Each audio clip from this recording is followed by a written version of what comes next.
une nouvelle, c'est l'annonce d'un événement.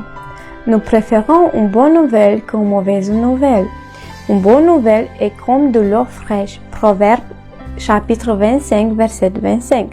Elle fortifie les membres. Proverbe verset 15, verset 30. Nous aimons les bonnes nouvelles. Elles font toujours plaisir, réjouissant le cœur. Nous encourageons.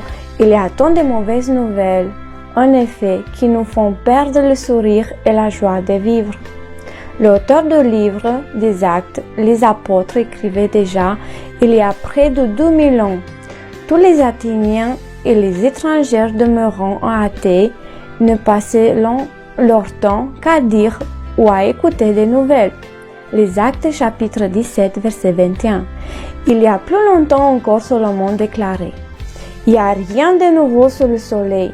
Si une chose dont on dit voici ceci c'est nouveau, cette chose existait déjà dans le siècle qui nous était précédé. Ecclésiaste chapitre 1 verset 9 et 10.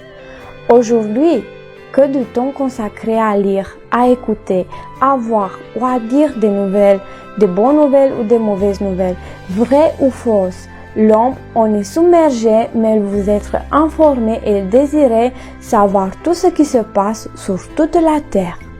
Et pourtant, un homme, Jésus-Christ, a apporté au monde une bonne nouvelle, absolument différente de tous les autres. C'est la bonne nouvelle, l'expression de son message et de son enseignement.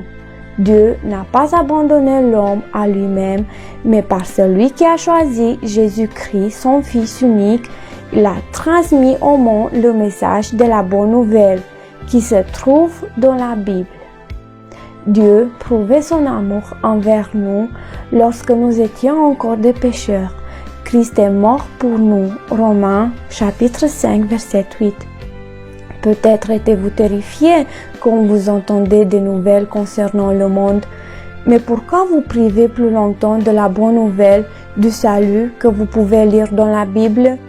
L'ange dit au berger: ne craignez point, car je vous annonce une bonne nouvelle qui sera pour tout le peuple le sujet d'une grande joie. C'est qu'aujourd'hui, dans la ville de David, il vous est né un sauveur, qui est le Christ, le Seigneur. Luc chapitre 2, versets 10 et 11.